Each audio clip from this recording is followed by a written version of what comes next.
Hello everyone, welcome to I exam B. दोस्तों, NABARD grade A 2022 just अभी over होने का मतलब अभी एक स्टेप हालांकि बचा हुआ है, बट स्टिल जो पढ़ाई लिखाई से रिलेटेड वाला काम था या एग्जाम देने वाला काम था वो जस्ट अभी ओवर हुआ है। तो लास्ट ईयर भी 2021 में हमने एग्जामिनेशन देखा, इस बार भी हमने देखा। कुछ लर्निंग्स हैं जो मैं आपके साथ शेयर करना चाहता हूं, क्योंकि कई सारे स्टूडेंट्स के साथ क्या होता है, और खासकर जो वर्किंग एस्पिरेंट्स हैं या फिर वो स्टूडेंट जो कि पीजी कर रहे हैं, पोस्ट ग्रेजुएशन कर रहे हैं, और इवन एग्रीकल्चर स्टूडेंट्स जिनके अंदर ये थोड़ा सा डर बना रहता है। बट होता क्या है, एक स्पार्क आता है। स्पार्क कब आता है? जब नोटिफिकेशन आता है। नोटिफिकेशन के टाइम पे लगता है कि ये एग्जाम तो अच्छा है, हम कर सकते हैं, क्योंकि जो बैंकिंग एस्पिरेंट्स हैं उनका क्वांट, रीजनिंग, इंग्लिश या बाकी सेक्शन अच्छा है। एग्रीकल्चर स्टूडेंट को लगता है हमारा एग्रीकल्चर अच्छा है। बट क्या होता है, नोटिफिकेशन आने के बाद, जागने के बाद क्या होता है, कुछ दिनों बाद आपको लगता है कि हम 8 सब्जेक्ट को एक साथ लेके नहीं चल पाएंगे।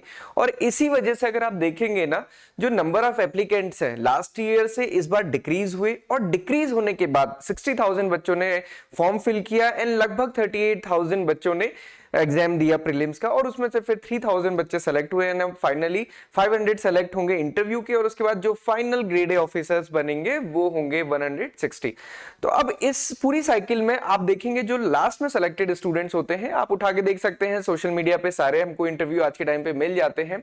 वो सारे स्टूडेंट्स होते हैं जो कहीं ना कहीं स्टडीज से कनेक्टेड है, चाहे फिर वो यूपीएससी की प्रिपरेशन कर रहे हो, बैंकिंग की प्रिपरेशन कर रहे हो, किसी भी एग्जाम की प्रिपरेशन कर रहे हो। स्पेसिफिकली मैं अगर आपको कुछ स्टूडेंट्स के एग्जांपल दूं, लास्ट ईयर एक स्टूडेंट थे, बैंकर ही थे वो। अब बैंकर होने के साथ साथ उन्होंने क्या बताया कि सर क्वांट सीरीज इंग्लिश, क्योंकि बैंक एग्जाम क्लियर किया था तो वो बेसिक क्लियर था, बस मैं रेगुलरली पूरे 1 साल तक जो जीए वाला पार्ट है, न्यूज़पेपर, पीआईबी, और साथ ही साथ एआरडी और ईएसआई को जो टॉपिक वाइज जैसे हमने बताया सिलेबस के वाइज, उसके अकॉर्डिंग मैंने कंप्लीट किया, तो बस सिलेक्शन हो गया। सेम चीज आज हम डिस्कस करेंगे, सो दैट कि अगर आप अभी से प्रिपेयर करते हैं नेक्स्ट ईयर के लिए, आप अभी से टारगेट करते हैं, तो बहुत कम टाइम देके भी आप उसको अच्छे से क्लियर कर सकते हैं। और सबसे बड़ी बात है, कॉन्फिडेंट और मोटिवेशन पूरे टाइम बना रहता है। तो अपनी आज की इस वीडियो में हम फेज 1 और फेज 2 का एनालिसिस करेंगे, 2021 का भी और 2022 का भी। मैं एक सब्जेक्ट को लेके चलूंगा, एआरडी को लेके, क्योंकि एआरडी और ईएसआई को लेके काफी डर बना रहता है, बाकी चीज तो फिर भी हो जाती है। इसको मैं इसके एनालिसिस करने का मतलब है, मैं आपको ये बताऊंगा कि कौन सा क्वेश्चन कहां से आया था, तो किस किस चीजों को अगर आप कवर करेंगे तो आप इजीली इस एग्जामिनेशन को क्रैक कर सकते हैं। तो ये करेंगे, और साथ ही साथ ये देखेंगे कि 2023 के लिए हमारे लिए क्या लर्निंग है। बट उससे पहले एक बहुत इंपॉर्टेंट चीज है, क्योंकि जब भी किससे बात करो ना तो स्टूडेंट कहते हैं सर अभी ना बहुत बिजी है, ये वाला एग्जाम है, अभी ना ये बहुत बिजी है क्योंकि पीजी है। फिर बैंक वाले जो मेरे फ्रेंड भी हैं, स्टूडेंट भी हैं, या फिर जूनियर्स हैं, वो कहते हैं कि सर अभी ना बिजी है, ये क्वार्टर एंडिंग है, फिर ईयर एंडिंग होगी। देखो कुछ ना कुछ एंडिंग हमेशा चलती रहेगी, मैं भी बैंक में था, मैंने भी वो सारी चीजें देखी ही हैं। तो क्या होता है, देखिए जैसे इसमें लिखा है, time is a created thing, to say I don't have time is to say I don't want to. क्योंकि चाहे आपकी क्वार्टर एंडिंग हो, चाहे ईयर एंडिंग हो, चाहे हाफ ईयरली एंडिंग हो, आपके लिए जो नेसेसरी काम है, चाहे वो सोशल मीडिया पे आवारागर्दी करना हो, वो हर कोई करता है ना। हम कितना टाइम अपना इंस्टाग्राम पे या फिर यूट्यूब पे या फिर किसी और दूसरे सोशल प्लेटफॉर्म पे वेस्ट कर देते हैं या फिर स्पेंड करते हैं, उसका कोई हिसाब नहीं रहता। बट जहां पे हम किताब खोलते हैं वहां पे हमें नींद आ जाती है, या फिर हमें लगता है कि नहीं इसके लिए टाइम नहीं, कुछ और करते हैं। तो ये चीज थोड़ा सा ध्यान रखिए कि अगर आपको लगता है, अगर आप ये सोचते हैं कि मेरे पास टाइम नहीं है, तो सीधी सी बात है आप नहीं करना चाहते हैं। और अपने लिए ऑल्टरनेट, अगर देखिए क्या होता है ना, हमेशा ऑल्टरनेट, मैं सुबह एक जिम में जाता हूं तो वहां पे कोड लिखा रहता है कि अगर आपको लगता है कि अब आपको छोड़ देना चाहिए, स्टॉप कर देना चाहिए, तो just remember why you started, है ना। तो आप ये सोचना स्टार्ट कीजिए कि ये आपके माइंड में थॉट आया क्यों था नाबार्ड के लिए प्रिपेयर करने का, या फिर किसी और एग्जामिनेशन के लिए प्रिपेयर करने का। उस थॉट के बारे में सोचिए और फिर आपको सारी चीजें क्लियर होंगी। चलिए एग्जाम एनालिसिस करते हैं 2022 का। ये मैंने केवल शिफ्ट 2 का पेपर लिया है, 2 शिफ्ट में पेपर हुआ था प्रीलिम्स का, फेज 1 का, तो 2 शिफ्ट में था। कंसेप्चुअल 26 क्वेश्चन हमें देखने को मिले। लास्ट ईयर ये 50-50% था, मतलब कंसेप्चुअल के 20 क्वेश्चन थे, करंट के 20 थे। इस बार थोड़ा सा कंसेप्चुअल पार्ट ज्यादा था, दोनों ही शिफ्ट में मोर और लेस सिमिलर था। अब आप देखेंगे यहाँ पे इंपॉर्टेंट क्या है, ये देखना कि किस पार्ट से क्वेश्चन आते हैं। अब दो चीजें, एक तो है कि सिलेबस दिया हुआ है, सिलेबस दिया हुआ है, सिलेबस में भी आप देखेंगे मेन टॉपिक यही है जो मैंने मेंशन किए हैं, और इसमें भी आप देखिए कि वो क्वेश्चन आते हैं जो बहुत बेसिक है, ऐसा नहीं है कि बहुत इन डेप्थ एग्रीकल्चर पढ़ना है जनरल स्टूडेंट के लिए या फिर बैंकिंग एस्पिरेंट्स के लिए। एग्रोनॉमी के 6 क्वेश्चन यहाँ पे थे। क्वेश्चन क्या था, बेसिक, कि एग्रोनॉमी की डेफिनेशन दी गई थी और पूछा था ये किसकी डेफिनेशन है एग्रोनॉमी की। सिमिलरली एग्रो सिल्वीपास्चर है ना, forest crops plus agriculture crops plus pasture crops दी थी, उसको कौन सा सिस्टम कहते हैं। देन टाइप ऑफ क्रॉपिंग या फिर क्रॉपिंग सिस्टम से हमेशा question strip cropping. Then sequential cropping, cropping system से 2 question, seed and precision farming. और जब मैं अभी इस पीपीटी इसकी बना रहा था तब भी मुझे लग रहा था कि मैं इस बार का पेपर एनालाइज कर रहा हूं कि लास्ट ईयर का कर रहा हूं, क्योंकि अगर आप देखेंगे ना ये सारे क्वेश्चंस हमेशा इसी पैटर्न में पूछे जाते हैं, कोई चेंज नहीं है। मैं आपको अभी इसके बाद 2021 भी दिखाऊंगा और उससे पहले के भी अगर आप पेपर देखेंगे यही पैटर्न आपको दिखेगा, क्योंकि सिलेबस अभी तक चेंज हुआ नहीं। और अगर स्टूडेंट सिलेबस के अकॉर्डिंग पढ़ते हैं फिर आपको हमेशा पेपर ऐसा ही लगेगा। देन सॉइल में इस बार सैंडी सॉइल से रिलेटेड क्वेश्चन पूछा था सेकंड शिफ्ट में। इरिगेशन से 3 क्वेश्चन थे, इरिगेशन मेथड पे, लिफ्ट इरिगेशन और फील्ड कैपेसिटी पे।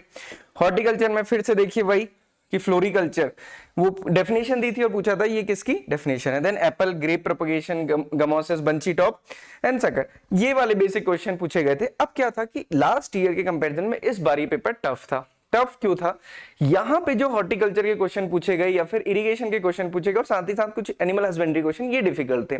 जैसे फ्लोरिकल्चर वाला क्वेश्चन तो इजी था।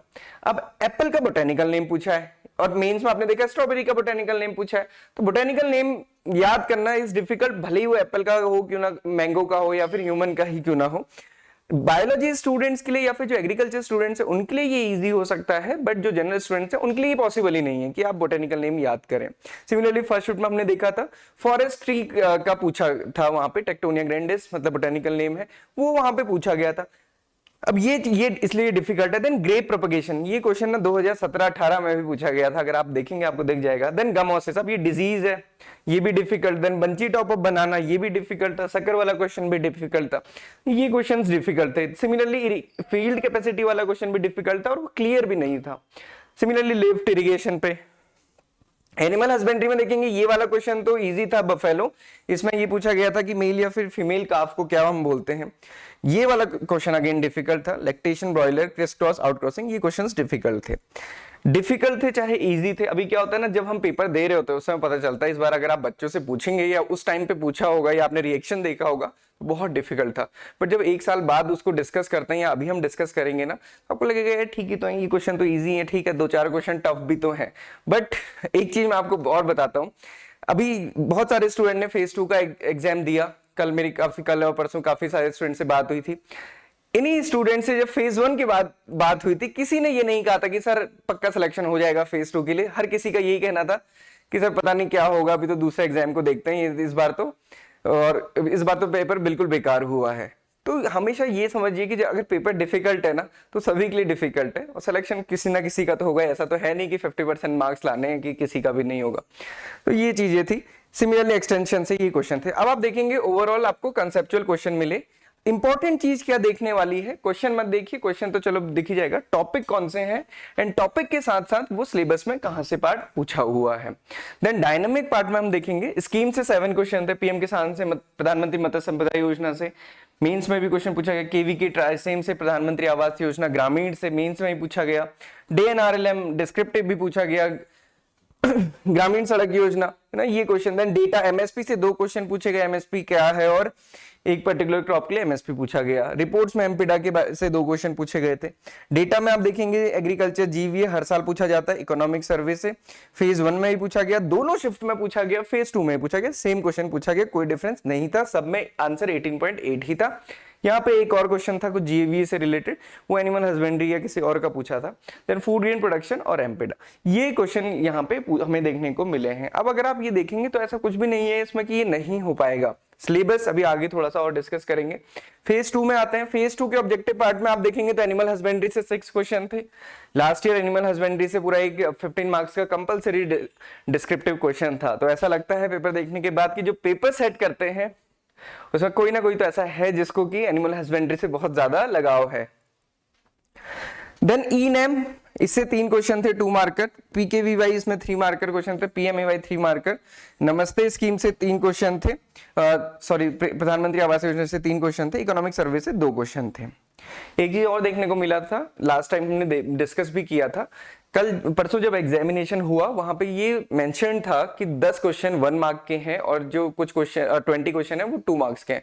बट जब लास्ट ईयर आरटीआई का एक रिप्लाई आया था उसमें आरटीआई में नाबार्ड ने रिप्लाई किया कि सारे क्वेश्चन का इक्वल वेटेज है 1.66 और उसी के अकॉर्डिंग मार्किंग भी की गई थी। आप देखेंगे लास्ट ईयर कट ऑफ 0.28 0.36 इस टाइप से भी गई है, क्योंकि अगर इस टाइप की मार्किंग रहेगी 1/4 और 2 और 1 रहेगा तो फिर तो वो उस टाइप से मार्किंग हो नहीं सकती। तो ये था, अभी ये काफी कुछ एम्बिगिटी रहती है। खैर बहरहाल ये क्वेश्चंस थे जहां से पूछे गए, इकोनॉमिक सर्वे से प्रीलिम्स में भी मेंस में भी। देन डिस्क्रिप्टिव पार्ट में प्रधानमंत्री मत्स्य संपदा योजना के ऊपर आया, सोशल फॉरेस्ट्री के ऊपर आया। Social forestry last year agriculture student से पूछा गया था सेम क्वेश्चन। एनआरएलएम पे आया था, पीडीएस पे क्वेश्चन था, इंक्लूसिव ग्रोथ पोस्ट ग्लोबलाइजेशन, ये क्वेश्चन पूछे गए। अब अगर आप इसमें देखेंगे जो फेज 2 का है इसमें एआरडी का पार्ट बहुत ज्यादा होता है और ईएसआई का एज इट इज पार्ट नहीं है, जो एग्रीकल्चर वाले स्टूडेंट भी डर जाते हैं उसमें कि सर उसमें इकोनॉमिक्स आएगी। इकोनॉमिक्स लिखा ही नहीं है, ईएसआई का मतलब है इकोनॉमिक एंड सोशल इश्यूज, तो आपको केवल वहीं तक सीमित रहना है। 2021 का क्विकली एक बार देख लेते हैं। अब आप ये देखेंगे एग्रोनॉमी से 5 question, soil science, irrigation, horticulture, fisheries और एनिमल हस्बेंड्री। क्वेश्चन क्या है, लास्ट ईयर भी क्रॉपिंग सिस्टम से 2 क्वेश्चन थे। इस बार सैंडी सॉइल के लिए पूछा था, लास्ट ईयर ये रेड सॉइल के लिए पूछा था। इरिगेशन प्रोजेक्ट और टाइप ऑफ इरिगेशन हमेशा क्वेश्चन। इस बार फ्लोरिकल्चर पूछा था, लास्ट ईयर फ्रूट साइंस पे पूछा था। फिशरीज से इस बार एक ही क्वेश्चन था और एक्सोटिक वाला यहाँ भी एक सिमिलर टाइप के क्वेश्चन थे। बफेलो पे लास्ट ईयर भी इस बार भी क्वेश्चन पूछा गया था। स्कीम आप देखिए इस ई-नैम पे, मतलब स्कीम तो क्योंकि वही स्कीम्स है ना, वही तो बार बार पूछी जाएंगी। स्कीम डेटा पे, रिपोर्ट पे, ये सारी चीजें मोर और लेस वही सारी चीजें हैं। सिलेबस अगर आप यहां से देखेंगे स्टार्टिंग में ही agriculture definition, meaning and branches, हमेशा यहीं से क्वेश्चन आते हैं। हॉर्टिकल्चर में ये plantation, horticulture definition, meaning and its branches, यहीं से क्वेश्चन बनता है। इरिगेशन में आप देखेंगे irrigation management, type of irrigation, source of irrigation, यहीं से क्वेश्चन बन जाता है। सॉइल एंड वाटर कंजर्वेशन में देखेंगे major soil type, soil fertility, यहीं से क्वेश्चन बनता है। तो सिलेबस अगर आप अपने पास रखते हैं, और ऐसा नहीं कि सिलेबस में पूरी एग्रीकल्चर पढ़ना है, कहीं पे भी नहीं पढ़ना है। आप पूरा क्रॉप प्रोडक्शन देखिए, यहाँ पे कहीं पे भी इंडिविजुअल क्रॉप प्रोडक्शन पढ़ना ही नहीं है। फॉर ये प्लांटेशन और हॉर्टिकल्चर में देखिए इंडिविजुअल क्रॉप्स को पढ़ना ही नहीं है। तो बेसिक सारी चीजें पढ़नी है कि एग्रीकल्चर होता कैसे, जो हम क्लास 8th में भी पढ़ते थे, उससे थोड़ा सा एडवांस, बट उस टाइप में ही हमको पढ़ना है। रूरल डेवलपमेंट में आप देखिए, मैंने कल भी बताया था आपको जब पेपर डिस्कस कर रहे थे, यहाँ पे स्कीम्स देखिए कौन कौन सी मेंशन की है। ये सिलेबस है जो नाबार्ड के नोटिफिकेशन में ही आता है। मनरेगा, एनआरएलएम, ये बहुत इंपॉर्टेंट स्कीम है। एनआरएलएम इतनी ज्यादा इंपॉर्टेंट स्कीम है, जितने स्टूडेंट्स बैंक में जॉब करते हैं, जितने भी एस्पिरेंट्स बैंक में जॉब करते हैं, वो सब समझते होंगे एनआरएलएम को, खासकर तो फील्ड ऑफिसर, क्योंकि इतना ज्यादा इसमें टारगेट दिया जाता है एसएचजीज को लोन प्रोवाइड करने का, क्रेडिट लिंक करने का। पहले बैंक लिंकेज था, देन क्रेडिट लिंकेज है। तो एनआरएलएम इंपॉर्टेंट है। डिस्क्रिप्टिव में भी क्वेश्चन था, ऑब्जेक्टिव में भी क्वेश्चन था। आजीविका उसका एक पार्ट है। रूरल ड्रिंकिंग वाटर प्रोग्राम, स्वच्छ Bharat mission, rural housing, PMAY पूरा एंड अदर रूरल स्कीम्स। तो ये स्कीम्स जो यहाँ पे मेंशन की, इनसे ही ज्यादा क्वेश्चन पूछे आते हैं। तो लर्निंग क्या है, जो मैंने स्टार्टिंग में बोला था, सिलेबस अपने पास रखिए, रोज एक टॉपिक पढ़िए, बस एक ही टॉपिक पढ़िए ना। आप केवल मनरेगा पढ़ लीजिए, एक स्कीम पढ़ लीजिए, फिर आप मान लीजिए कि आपका लगता है कि आप मोबाइल के बिना नहीं रह पाते हैं। मैक्सिमम लोगों को हम देखा है, खासकर जो जॉब करते पढ़ने वाले स्टूडेंट, फिर भी कंट्रोल कर लेते हैं। तो आप एक मनरेगा पढ़ लीजिए, फिर उसके बाद आप बाकी सारे काम कर लीजिएगा। सिमिलरली अगर आप रोज एक एक चीज लेके चलेंगे ना, तो आपके पास कॉन्फिडेंस रहेगा, मोटिवेशन रहेगा, फिर नोटिफिकेशन भी आ जाएगा तो भी आप कर लेंगे। सो अगर आप 2023 के लिए प्रिपेयर करना चाहते हैं, प्रीवियस ईयर क्वेश्चन पेपर देखिए। हालांकि मैंने आपको एनालाइज किया है, काफी सारी चीजें आपको समझ आएंगी। बाकी जो सब्जेक्ट्स हैं, अगर आपको चाहिए तो हम भी उनको डिस्कस कर देंगे, बट आप एक बार प्रीवियस ईयर पेपर देखेंगे तो आपको दिख जाएगा। सिलेबस से स्टिक रहिए। मैं हमेशा बोलता हूँ, फेज 1 से मैं पहले ही मैंने बोला था, फेज 2 में ही बोला था। स्टूडेंट कहते हैं सर ये रिपोर्ट वो रिपोर्ट, देखो रिपोर्ट्स का कोई एंड नहीं है। जितनी मिनिस्ट्रीज हैं सबकी रिपोर्ट्स हैं, जितने डिपार्टमेंट्स हैं हर किसी की रिपोर्ट्स आएगी, कहाँ तक पढ़ेंगे कोई एंड नहीं है। सिलेबस पे स्टिक रहिए, सिलेबस पे पढ़ेंगे सारी चीजें क्लियर हो जाएंगी। और जैसे मैंने बताया ना कि अभी से पढ़ना शुरू कीजिए, नोटिफिकेशन का वेट करेंगे। और ऐसा नहीं है कि अगले साल भी नोटिफिकेशन जुलाई में ही आएगा। लास्ट ईयर की जो प्रोसेस थी वो काफी लंबी चली थी, इस बार इसलिए इस बार नोटिफिकेशन जुलाई में आया था। अदरवाइज यहाँ पे कोई फिक्स नहीं है कि जुलाई में ही नोटिफिकेशन आएगा। आप देखेंगे तो इस बार प्रीवियस ट्रेंड्स के अकॉर्डिंग जो इस बार नोटिफिकेशन है वो डेफिनेटली जुलाई से पहले आ जाएगा। तो अभी से आप प्रिपेयर करना शुरू कीजिए। अदरवाइज फिर वही होता है कि सर नोटिफिकेशन कब आएगा, नोटिफिकेशन कब आएगा, फिर नोटिफिकेशन आ जाता है, फिर उसके बाद अब तो दिन कम है। ओके, सो खासकर even if you are happy with the life you are chosen, you are still curious about the other options. ये हमेशा होता है, आप चाहे नाबार्ड ग्रेड ए ऑफिसर ही क्यों ना बन जाएंगे, तब भी उसके बाद आप अदर अपॉर्चुनिटीज को तलाशेंगे, चाहे आप विद इन ऑर्गेनाइजेशन देखें चाहे आउटसाइड ऑर्गेनाइजेशन देखेंगे। नाबार्ड में भी हो सकता है कि आप चाहे सोचें या फिर टारगेट करें कि आपको चेयरमैन बनना है, या फिर आप टारगेट करें कि नहीं नाबार्ड हो गया, आप आरबीआई करते हैं या फिर यूपीएससी करते हैं, स्टेट पीसीएस करते हैं, कुछ भी आपके अपने हो सकते हैं। तो ये हमेशा रहता है, चाहे आप कहीं पे भी हो। और खासकर जब हम स्टूडेंट लाइफ में होते हैं तब तो हमें होता है कि सर कैसे भी ना जॉब मिल जाए, हर किसी के साथ होता है, आप के साथ नहीं, हर किसी के साथ होता है, फिर देखा जाएगा आगे। और फिर ये होता है जब हम जॉब करने लगते हैं तो फिर लगता है कि यार नहीं ये नहीं, कुछ और करना चाहिए। तो ये हमेशा रहता है और ये बना भी रहना चाहिए। तो इसलिए जितने भी बैंकर स्टूडेंट्स हैं, जितने भी बैंकर एस्पिरेंट्स हैं, हम हमेशा आगे के लिए तलाशते हैं, तो सिर्फ वो तलाश खाली तलाश तक ही ना रहे, उसको आगे भी आप उसको परस्यू कर पाए। इसलिए अभी से चीजें को क्लियर कीजिए। ओवरऑल पॉइंट्स क्या रिमेंबर करने हैं इस वीडियो के बाद? Do not wait for notification, have patience and listen to yourself. जैसे मैंने आपको स्टार्टिंग में बोला था ना कि जिम में कोट लिखी रहती है कि अगर आप थक गए हैं या फिर आपका मन नहीं कर रहा है, तो आप ये सोचिए कि आप ये आपने शुरू क्यों किया था, ये थॉट आपके माइंड में आया क्यों था। तो बस वहीं पे सोचिए, खुद से समझिए कि क्यों, ये क्या रीजन था उसके पीछे आपने नाबार्ड के बारे में सोचा, और फिर पढ़ाई करना शुरू कीजिए। अगर आप IXMB के साथ करना चाहते हैं तो अभी अगर आप कोर्स लेते हैं so you will get the 50% of. मैं आपको बता देता हूं, हमारे कोर्स में आपको लाइव क्लासेस तो रहेंगी ही, उसके साथ साथ हर एक टॉपिक के लिए शॉर्ट वीडियो रहती है, सो दैट कि बहुत लंबा टाइम, ऐसा नहीं कि बहुत लंबा लंबा ज्ञान दिया गया है, शॉर्ट वीडियोस रहती हैं। देन उसके बाद शॉर्ट पीडीएफ है क्रिस्प जो to the point, and then उसके बाद chapter test for individual topic, और ऐसा ही सारे सब्जेक्ट्स में रहता है। एंड उसके अलावा लाइव क्लासेस भी होती हैं, आप यहाँ से भी अपना कोर्स पूरा कर सकते हैं, लाइव क्लासेस से भी अपना कोर्स पूरा कर सकते हैं, वो आप पे डिपेंड करता है कि आप कैसे करना चाहते हैं। इसके अलावा मॉक टेस्ट बाकी सारी चीजें रहती ही है ना। तो आप इस, और एक चीज पढ़ाई करते समय एक चीज ध्यान रखिए कि जैसे अगर आपके पास टाइम कम है तो आप वो सारी चीजें देखिए जो शॉर्ट हो, क्रिस्प हो, बट सोर्स आपका रिलायबल होना चाहिए। कहीं पता चला कि आपका सोर्स रिलायबल नहीं था तो फिर आगे इशू हो सकता है। So this is all for today. Thank you everyone for watching this video. आपके माइंड में जो भी थॉट होगा जरूर शेयर कीजिएगा। कोई भी डाउट, क्वेरी, क्वेश्चन है तो भी आप शेयर कर सकते हैं, हम ट्राई करेंगे सारी क्वेरीज को आंसर करने की। मैं आजकल कोशिश करता हूँ कि यूट्यूब पे जो भी आप लोग कमेंट करते हैं उस पर मैं रिप्लाई कर सकूँ। Thank you everyone for watching this video and have a good day ahead.